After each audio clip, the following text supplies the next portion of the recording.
उदयपुर के सूरजपोल थाना क्षेत्र में 88 साल के बुजुर्ग को अपने 50 साल से ज्यादा की उम्र के दो बेटों द्वारा मारपीट करने का मामला सामने आया है। मामला उदयपुर के सूरजपोल थाना इलाके के माचला मंगरा का है। माचला मंगरा निवासी प्रताप सिंह तलेसरा के साथ यह मारपीट की बात सामने आई कि वहीं उनके पड़ोसी प्रतीक देवड़ा ने बताया कि उनके दो बेटे विनीत तलेसरा और वीरेंद्र तलेसरा बूढ़े बाप को प्रताड़ित कर रहे थे। बीच बचाव के दौरान प्रतीक से भी मारपीट की। प्रतीक देवड़ा की सूचना पर पुलिस मौके पर पहुंची और दोनों ही बेटे को थाने लेकर आई। इधर थाने पहुंचे प्रताप सिंह के बेटे विनीत तलेसरा ने भी एक रिपोर्ट दर्ज कराई, जिसमें उन्होंने बताया कि उनके पिताजी की मानसिक स्थिति सही नहीं है। 8 दिन से वह अस्पताल में भर्ती थे। वहीं 2 न्यूरो सर्जन का नाम उल्लेख करते हुए लिखा कि उनकी मानसिक स्थिति का फायदा उठाते हुए तारा संस्था के निदेशक उनसे पैसा और अन्य संपत्ति दान करवाने के रूप में लूटना चाहते हैं। ऐसे में पुलिस अब पूरे मामले की बारीकी से जांच कर रही है। मेरा नाम प्रतीक सिंह देवड़ा है। मैं तलेसरा जी का पड़ोसी हूँ। मेरे को मम्मी का कॉल आया था। उन्होंने मम्मी के ऑफिस में फ़ोन किया था और ये बोला था कि मेरे साथ मेरे बच्चे मारपीट कर रहे हैं और मुझे आज से मारने की धमकी दे रहे हैं। तो मैं गया, अंदर जाके देखा, अंकल जी बैठे हुए थे सामने चेयर पर और उनके सामने बैठे हुए थे। मैंने अंकल जी से पूछा, मेरा क्या समस्या है, क्या दिक्कत है। तो अंकल जी ने मुझे बोला कि ये दोनों बेटे आज मुझे मार देंगे और मुझे उनसे मारने की धमकी दे रहे हैं। तो मैंने बोला कि कुछ नहीं होगा अंकल जी, मैं यहाँ पे हूँ। इनके बेटे ने मेरे से पूछा कि आप कहाँ से हो। मैंने बोला मैं तारा संस्था से हूँ। तो मेरे को झापट मारी, यहाँ पे मारी और एक गाल पे मारी और उसके बाद गाली गलौज करने लगे और मुझे घर से धक्का दे के बाहर निकाला। फिर मैंने बोला कि मैं आपको बताता हूँ। तो मैंने पुलिस को कॉल किया, फिर पुलिस को बुलाया। पुलिस आई और सारे बयानबाजी हुई। फिर अंकल जी ने लास्ट के टाइम पे ये बताया कि दोनों बच्चे आज मुझे जान से मार देते तो इनको पाबंद करो, और आज हम थाने पे आए उनको पाबंद करवाने के लिए। आपके कहाँ मारी और किसने मारी? मेरे को गर्दन पे मारी, इनका जो छोटा बेटा है विनीत, और एक झापट गाल पे मारी। मेरा नाम विनीत तलेसरा है। मेरा एक बड़ा भाई भी है वीरेंद्र तलेसरा, और मेरे पिताजी हैं, उनकी उम्र है 88 वर्ष की। वैसे तो वो बहुत स्मार्ट और तेज तरह ऑफिसर्स में गिने जाते थे, सरकारी ऑफिसर रहे थे। लेकिन पिछले 20 दिनों से JK पारस हॉस्पिटल में जब उनको मिर्गी के दौरे पड़े थे 5, तो हमने उनको भर्ती कराया। और उनके भर्ती कराने के बाद में डॉक्टर से ये पता लगा कि उनको डिनेरियम नाम की एक बीमारी हुई। डिनेरियम प्रॉब्लम ये होती है जिससे उसको एक माइनर ब्रेन स्ट्रोक बोला जाता है। ब्रेन स्ट्रोक का मतलब उसकी याददाश्त खो जाना, बेकी बेकी बातें करना, अनशन बातें करना, कुछ भी नया नया इस तरह के काम कर लेना, जिसका कोई इलाज है नहीं और होता भी नहीं है। या तो वो समय के साथ बीमारी जाती है या उसका इलाज संभव ही नहीं है। तो डॉक्टर राहुल तनेजा और मनीष कुलश्रेष्ठ, इन दोनों ने उनका इलाज किया और उन्होंने हमें व्यक्तिगत रूप से बताया।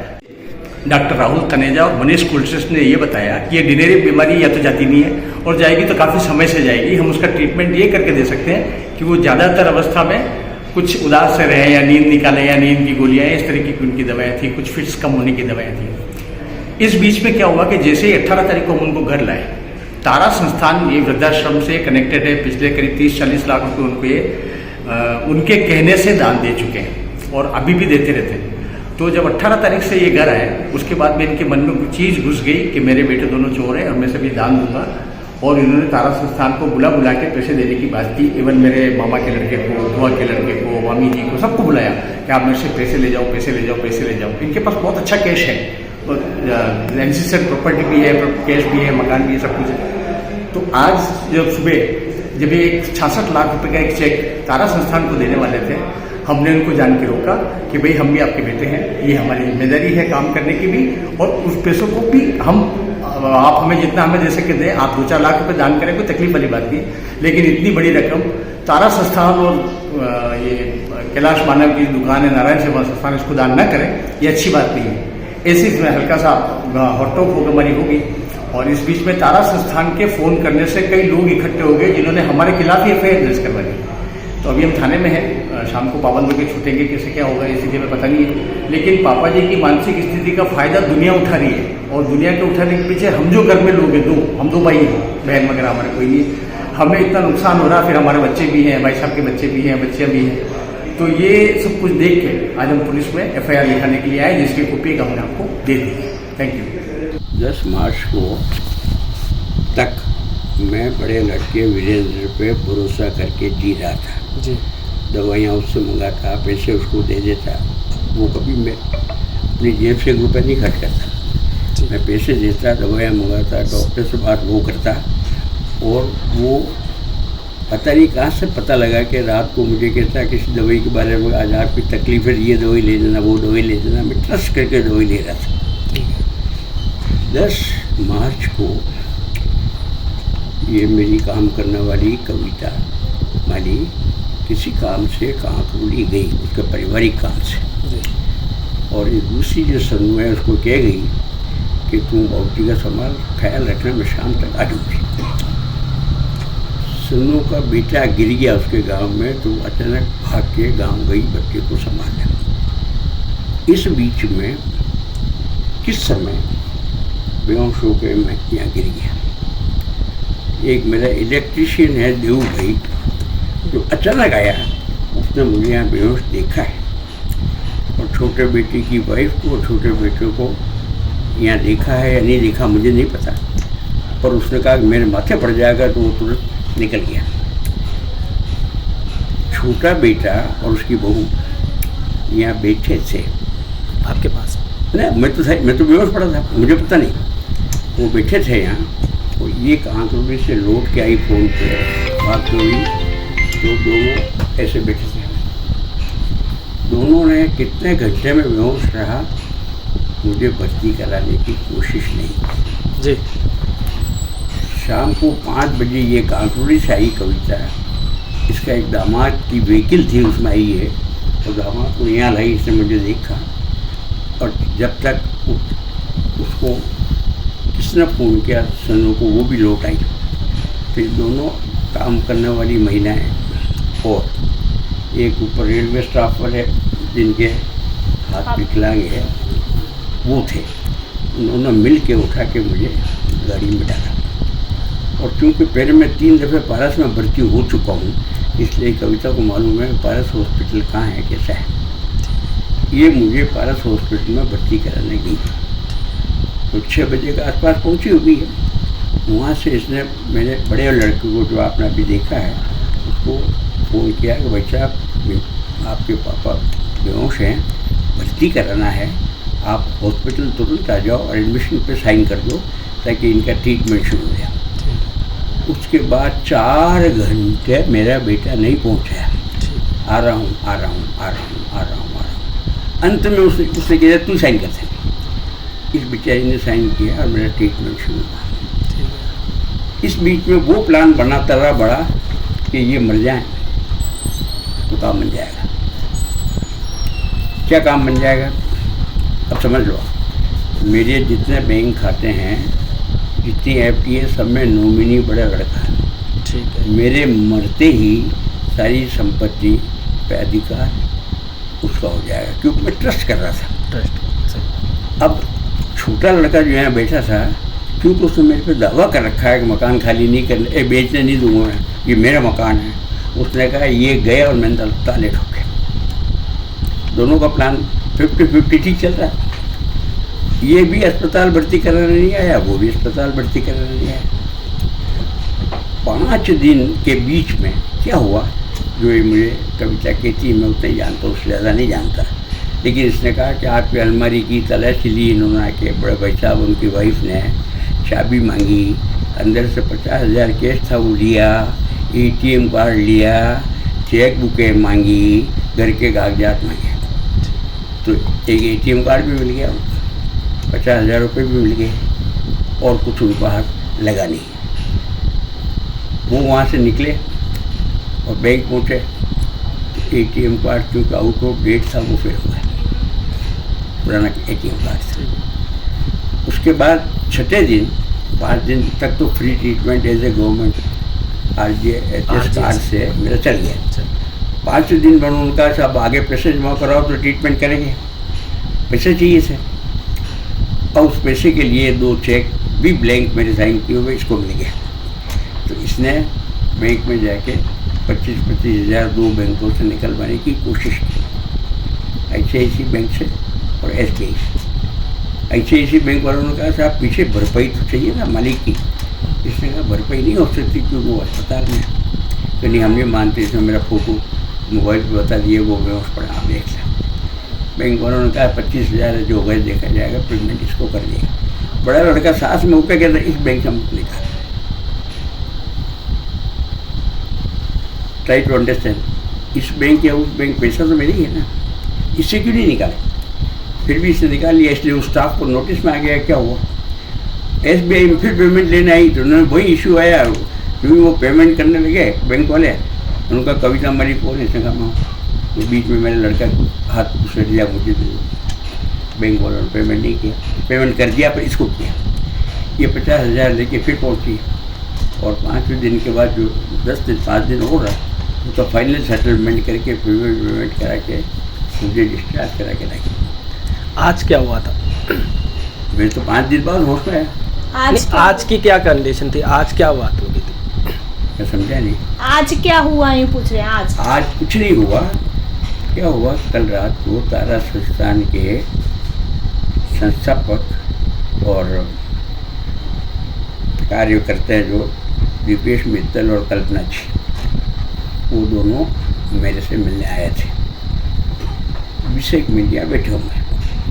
उन्होंने इनको उस पूरी घटना की बात कहते हुए कहा कि अब मैं नहीं चाहता कि मेरा लड़का बैंक से मेरे पैसे निकाले। सही। तो फिर क्या करें? मैं चाह रहा हूँ उसको कोई और आदमी का नाम इंडक्ट कर दे ताकि इनका नाम हट जाए और मैं पेमेंट निकालने के लिए दूसरा आदमी चेक पर साइनिंग पावर हो जाए, मेरी समस्या का अंत हो जाए। वो भी कोई सहमत होगा नहीं। इन्होंने डराया जो मेरे रिश्तेदार थे कि तुम जाओगे तुम रात पे ठोक दो, तो वो भाग जाए, नहीं आए। मेरे भतीजे हैं जो भी हैं, कल रात तक कोई जवाब उनका नहीं आया। तो मैंने कहा कि अब बैंकों में इन दिनों में 5 दिनों में 10-15 दिन में मेरी जो भी एफडी थी बैंक में, मैंने उस सबको एनकेश करा के एसबी अकाउंट में ले आया ताकि वो जो जहाँ भी उसका पावर है वो तो हो गया ख़त्म। अब एसबी पे पावर रही है, तो एसबी का पैसा निकाल के हटा दूँ वहाँ से ताकि वो जाके कहे कि मैं नॉमिनी हूँ। नॉमिनी तो 1500 के ले जाओ। आज क्या आपके साथ मारपीट की, क्या कुछ किया वो बताएं। मेरे दोनों लड़के साथ आए। मैं इस दफ्तर में बैठा था, मेरा ऑफिस ही छोटा सा टेबल जिस पर लिखा पढ़ी करता हूँ। ठीक है। मुझे कुछ नोट करना था यार, क्या करूँ क्या नहीं करूँ, और इनका फ़ोन आ गया था कि मैं मिलने आ रही हूँ। मैंने कहा आ जाओ। तो ये आ रही थी बहुत फटक पर, यहाँ से क्या मुझे खिड़की से नज़र आता कौन आया कौन नहीं आया। तो मेरे को ये नज़र आ गई कि आ गई है ये। तो मैंने कविता को कहा कि आ गई है, उनको अंदर बुला ले भाई। इस बीच में दोनों आ गए बाहर। उन्होंने धक्का दे के इसको पीछे कर दिया, निकलो यहाँ से। आए क्यों? अच्छा वो कौन है कि इसको भगा दे? मेरे से मिलने आया हो तो मेरे बेटे क्यों किसको भगा सकते हो? आप आया, मैं आया, कोई आया और मैं परमिट करूँगा आएगा। जब इसके साथ उन्होंने बदतमीजी की, अच्छा, तो ये तो पीछे हट गई। लड़के अंदर घुसे और कविता को कहते तू भी निकल यहाँ से, तू यह है कौन? तू कौन है? बेटा तो हम है, बाप तो ये है मेरे। तो ये कि मैं तो नौकरा नहीं हूँ, पर ये मुझे तनख्वाह देते हैं इसलिए मैं इनके साथ खड़ी, मेरी सैलरी पर्सन। और ये वहाँ बैठी रह गई, मैं वहाँ बैठा रह गया। लड़के ने मेरे पर हाथ उठाया। मैंने कहा तू क्यों आया? मैंने बुलाया ही नहीं। आऊँगा मैं आया हूँ। आओ, मेरा हाथ में मार गया, इसके पे हाथ मारा, टेबल लैम्प नीचे गिर गया। मैंने कहा तू मारना चाहता तो मार दे, किस्सा खत्म। दोनों मारना चाहते तो मार दो, लेकिन मैं तुम्हारे प्रेशर में दबाव में नहीं आऊँगा। कहने लगे पागल हो गए, हो गया तो हो गया, तुम्हें से क्या। अब मेरे कोई बेटी या दामाद तो है नहीं, दोनों बेटे यही है कि हम 64 साल से इंतजार कर रहे हैं आपका धन का, और आप किसी को बोरे भर भर के नोट दे दोगे। कहाँ से बोरा लाया, कहाँ से नोट भर लाया पता नहीं। एक कोई तीसरी महिला जो एक मेरे यहाँ किराएदार के 25 साल पहले, उसका नाम लिया शायद तनु, क्योंकि तनु को ले लिया। अरे तनु से मेरे 6 महीने बात नहीं हुई, तो तनु बात आ गई। तो अब ये करने लगे। तो जब इसके साथ इस तरह से अटपटी बात हुई एक महिला के साथ, ये मिलने ही तो आई थी, मेरे से 2 बात करती हुई चली जाती, लेकिन इसने जाके आगे जाके तारा को फ़ोन किया, इसकी तरफ से फ़ोन किया पुलिस स्टेशन को, इसलिए कांस्टेबल है। मैंने कोई फ़ोन वॉन नहीं किया। मैंने कहा जो मरना ही है तो मर जाए यार, क्या फ़र्क पड़ता है। 88 का हो गया हूँ, वैसे भी कितने दिन जीऊँगा। 36 का मेरा वर्ष है, तो 88 का हो गया ना। आपकी किस्मत जॉब थी, क्या कार्य करते थे? मैं कोऑपरेटिव डिपार्टमेंट में जॉइंट रजिस्ट्रार की पोस्ट से प्री मेच्योर रिटायरमेंट ले लिया मैंने। मैं 56 में ज्वाइन किया और 89 में रिटायरमेंट 33 ईयर्स होते ही ले लिया। उससे मेरी पेंशन आती है। आई नेचुरल है। और 89 to 92 मैंने LLB किया। 93 में मैं एडवोकेट लिस्टेड हो गया बार काउंसिल में। और 93 से 1920 तक 2020 तक वकालत का काम करता रहा। मेरी वाइफ बीमार हो गई और मैं चलने फिरने लायक नहीं रहा तो मैं घर बैठ गया। तो अब इन 3 सालों से मैं घर बैठा हूँ, कोई आता जाता नहीं हूँ, व्हीकल चलाता नहीं हूँ। और जो ही वाइफ की डेथ हुई तो ऑप्शन नहीं बचा कि मेरे खाने का क्या अंजाम है। मैंने दोनों लड़कों की बहुओं को कहा कि भाई तुम रसोई संभालो, मुझे खिलाओ पिलाओ, घर संभालो, मेरी कोई प्रॉब्लम है। हमसे तो काम नहीं होता, जब काम नहीं होता तो मैं क्या करूँगा, रोटी नहीं खाऊँगा, सेवा तो करनी पड़ती रोटी तो खानी पड़ेगी ना भाई। तो इन महिलाएं जो पहले से मेरे यहाँ झाड़ू पोछे का काम कर रही थी, मैंने कहा तू रसोई संभाल है, तो ये रसोई संभालने लगी। मैंने कहा 2 रसोई में कैसे चले, तेरी रसोई और मेरी रसोई, तो एक रसोई में काम करता कि सब खाना खा लें।